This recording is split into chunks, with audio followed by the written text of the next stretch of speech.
What's going on, guys? Eric and Jenna here with driverlineup.com, world's okayest steering wheel holders. If you are not yet subscribed, please do so. All of our videos are in order, and I'm going to talk about this scraggly thing here in just a second. But also, if you're considering coming to Prime, looking for a trucking career, contact Barbara Brown. Her information is in the description down below. She's an awesome recruiter. Use our driver code ODOMEJ. Yeah. You okay? You having a stroke? So here's what's weird is, I'll get to the point here in a second.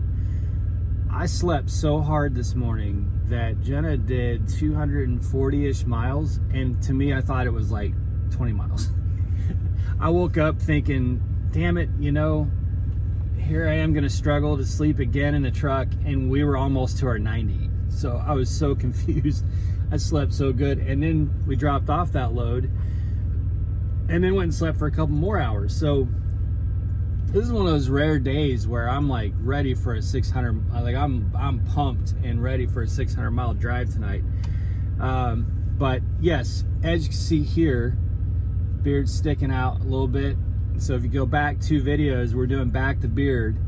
All the Prime drivers, well, not all the Prime drivers, a lot of Prime drivers are growing out beards for the next 5 months. All the cool kids are doing it. Yeah, all the cool kids are doing it. Mine starts to fill in, but there's this really long period of time where it's just like Shaggy on Scooby-Doo. And I dread that so much. It's usually the whole process. But Jenna got me really nice beard oils and stuff, but I haven't been growing a beard this whole year, so they're all at home. So anyway, yes, trucking. So I was watching a video from Big H Trucking, I believe is his channel, Prime Driver, and he was talking about trucking. Oh, this driver's got their mask on in the truck, so they're protected. Driving the truck with a mask on. He had a great video. I'll link to his video down below. And in addition to that, I was watching Rolling for Time. Rolling for Time used to be a Prime driver. I was subscribed to him when I came to Prime, but he's gone off and done a lot of different things. And Big H Trucking was talking about why trucking is such a good career, because there's never, why do they have to park literally right next to us? There's like 40 empty spots on either sides of us, and anyway, he talks about how there's so much opportunity. Once you get that CDL and that experience, there's always going to be something. And then watching Rolling for Time, how he's out there doing flatbed right now, and he's done reefer, he's hauled rocks. You know, he's been able to kind of do lots of various jobs that fit what he needs. He left Prime because, you know, his family at home, and it was the OTR, full-time year-round OTR was just a little bit too much for him. But that experience and that knowledge that came with driving for Prime, I think it was a Prime for maybe a year and a half, opened up so many more doors for him. So I've really kind of enjoyed watching him do various things, try different challenges. It's not because he's a job hopper. I mean, he literally likes to try different challenges. He's out there, you know, strapping down freight on a flatbed right now, and he's loving it. And he's able to try different things to get him more home time or more regional around us. I think he lives in Kentucky. So the combination of those two vehicles, or those 2 videos yesterday, just really got me thinking about how it's so true that if you get your CDL and if you get some really good experience, you are never not going to have a job.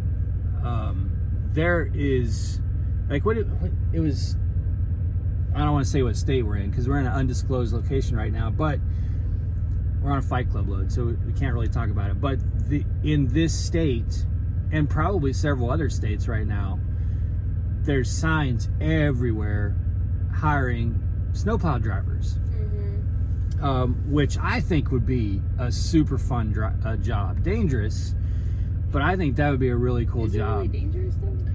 Well, I think it's dangerous because you get hit by others. Yeah. You know, you're moving really slow, and there's a lot of idiot super truckers out there that think they know how to drive on ice, and you know, so it can be, but it's no more dangerous than driving a truck. My point is, I think that would be a really, like, you'd be home every day, and I think that would be a really good job if you wanted something local that had you home every night, and probably really good pay. Remy, can you please let me finish the video? Per the usual, our German Shepherd does not cry all day until I start this video. She wants to say hi. Are you going to jump up here? Is that what's going to happen? So anyway, there's, you know, it's basically hiring CDL drivers with 1+ year of experience. Down in Texas right now, and I'm going to do a video about this tomorrow, there's a company hiring truck drivers for $14,000 a week. You gotta have manual, you gotta have tanker experience, but $14,000 a week, that's crazy.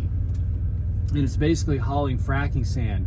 Now, I think one of the reasons they're paying so much is because those jobs can go away like overnight. You know, that's not going to be a job you're going to go get and then have that job for 10 or 15 years at that same company, because that particular industry is so fragile, you know. But it's an opportunity if you live down there, and that's not OTR, that's home every night, you know. Now, you're probably going to be hauling some ass out in the dirt in Texas at those drill sites and stuff like that, but that's a crazy good opportunity. Locally, you can be a yard dog, you can run groceries locally from DC's two stores. There's just, like, it's really, man, if you have a CDL and you're safe and you're on time, safety is absolutely key. Jenna's about to get her 2-year ring. Well, that's PTC ring, isn't it? I think it's yeah, all it's of the PTC above. ring. I don't know. But she's gonna get her 2-year safety. She's got her safety coats and jackets and all that stuff. The ring, I think, is for PTC, which is on time, which is still, to me, a big deal. That's, you know, that's it's a big deal to have 2 years on time and have a ring with a diamond in it that then gets a diamond added to it every year for being on time. It's not, we don't want those things. Well, we want those things because we obviously want to be safe. I want to keep her safe. She wants to keep me safe. We want to keep each other safe. We want to keep everybody out on the road safe. We want to be safe. But also, in the back of my mind, I want to have a safe record for the future, a safe driving record that just opens up a lot of those doors. So when you're out there driving, when you come into Prime or any other company and you're constantly hitting stuff, you really need to reevaluate yourself, because you should not be hitting fixed objects. And don't think to yourself, oh, it's no big deal. It may not be that big of a deal in terms of your current job, your current position. Like, Prime is pretty forgiving. Surprisingly forgiving. There's a couple drivers. Yes. Not. There's a couple drivers at Prime where Jen and I are constantly like, how? Well, especially because they're so open about it. It's like, yeah. Anyway, just how, you know. But okay, whatever. So, not really maybe a bad thing in terms of driving for Prime. I mean, obviously, if you roll a truck, if you have a big preventable, then you're done, you know, as you should be. But I hear sometimes people say, oh, it's not that big of a deal. Prime didn't fire me. Yeah, but that's on your record. That, like, it shows that you had those preventable incidents multiple times in just a course of 6 months. What do you think that's going to look like for you down the road? So you got to keep safe. Got to stay safe. Make sure that record is good. Make sure you got good experience. Make sure you have a company that's going to vouch that you were a good driver, that you were on time, and you were safe.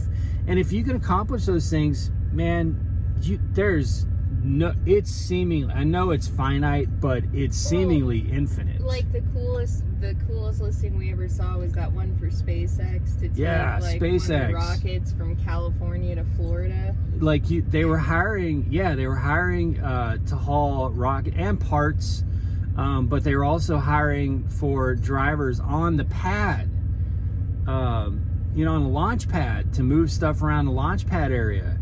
Like there's just, and I mean, we're talking about the really cool stuff, but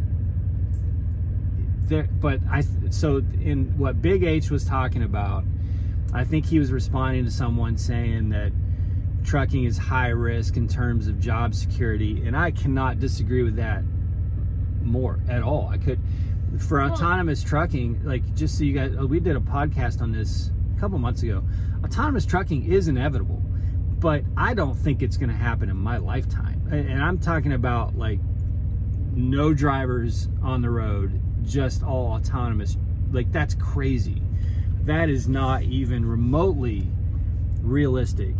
Maybe in a decade, but I mean, they can't even let these cars that are fully autonomous drive by themselves, So you think they're going to have 75-foot, 80,000-pound vehicles out there on their own? No. So anyway, you have excellent job security, and there's always going to be opportunity, and you're always going to have a job. And if people stop buying TVs, they're still going to be buying steaks. If they stop buying steaks, they're still going to be buying milk and eggs. If like, people are always going to buy toilet paper.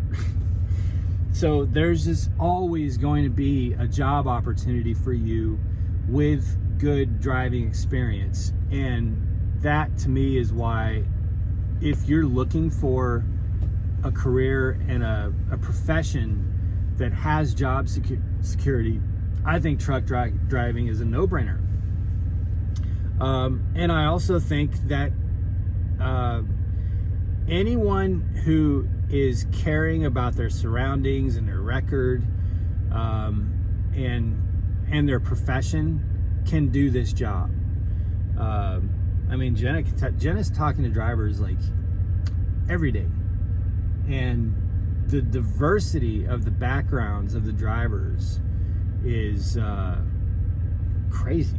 This little girl is so cute, the yard girl. She's that vest. I think she has I wish I could show you guys. I can't show you this facility, but this lady, like a 3X vest on. This lady has a safety vest that's hanging to her knees. She's so tiny. Like, she's probably like 3.5, 4 feet tall. She's not that short. She's so tiny. But it makes her look shorter because she, like, so I'm guessing that they were out of the... Well, look at the bottom. Her chin is at the bottom of the trailers. Yeah.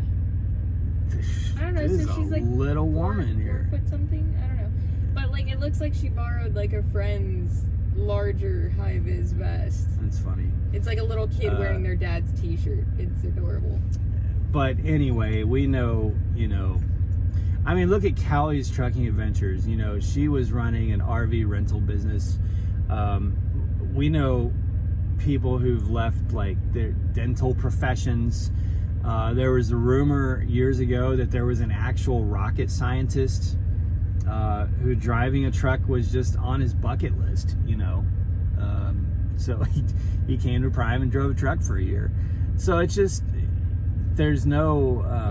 My obstetrician even jokes around about, after retiring from being a baby delivery doctor, that he's going to drive a truck because he loves Peterbilts. Yeah. It's the weirdest thing. It's on his bucket list, is he wants to drive a Peterbilt. Like, I mean, when I came to Prime, I thought, it's funny because my biggest fear was making right turns. I did not understand how it would be possible to make a right turn. Yeah, that is, I think, one of the most terrifying things to get through your head. Like, in a truck. Ooh, yeah. But now both of us, it's like, and I feel like this is going to sound like we're just puffing our chest up, but honestly, driving a truck to me is no different than driving a car now. Like, it's not... Yeah. There's a lot more you have to be aware of and think of, but I mean, but what you're my saying, comfort level with it. No, it's not even your comfort level. It's not what it is. It's you're used to the idea of scanning your surroundings. It becomes second nature. Yeah. So like it becomes an automatic response to be watching all the things that you have to watch and all that, just like it is when you're driving a car. And Like, and making right turns and left turns are second nature, you know. Yeah, it's never. I never want to say it's like your level of comfort, because it's not necessarily comfort. It's just like you have confidence, a realistic level of confidence that comes along with that. You are familiar with how that vehicle is going to react, because there's a huge difference between feeling natural behind the wheel and being complacent. So I just want to make sure to put up a difference there, because there are people who become complacent, and that's when you end up in the ditch. I tell you, and I need to wrap this one up here pretty quick, you guys, but I'll tell you that I remember when I was in training, the first 2/3 of my TNT, when it was time to release the brake and put it in drive and move, like I'm sitting here in almost a panic of, is everything right? Is everything set? And I'm ready. Can I see my mirrors? Am I doing the right thing? Do I push this brake in? You know, just making sure that when that truck moves, so I'm like triple and quadruple thinking through everything. And I remember when I was training Jenna, it was the same way. I would sit there and I'd go, yeah, she'd literally take a big breath and try to catch some zen before releasing the brake. And she asked me one time, she's like, is this normal? And I'm like, yeah, this is totally normal, because I was the same way. Yeah, but I thought it just meant that this was not for me. That I was like, but by the end of her training, it's nothing. Like now, she'll hop up here and, she's obviously going to go make sure her truck's all good. But when it's time to drive for her, it's not even there's no hesitation. I don't have to talk myself up mentally for 6 minutes before. Yeah, for her now, driving, you just have to release the brake to move forward. Like, that's the only thought process in it all. So anyway, my point being, trucking is a great profession. It's different now. These trucks are comfortable now. These trucks are automatic. They run great. It's a great profession to get into, and there's always going to be opportunity, and there's always going to be jobs. So don't be afraid of it. Don't think that it's not going to provide you opportunities down the road, because it is. But take it seriously and be absolutely safe and have a great record. Don't you'll drive never like need an idiot just because everybody else around you is driving like an idiot. Yeah. Yep. All right, guys. That's it. We're gonna get moving here. He's got a camera set up on the Eagle Eye. I like that. Anyway, be safe, you guys. Make good decisions, and as always, drive to thrive. We'll check in with you soon.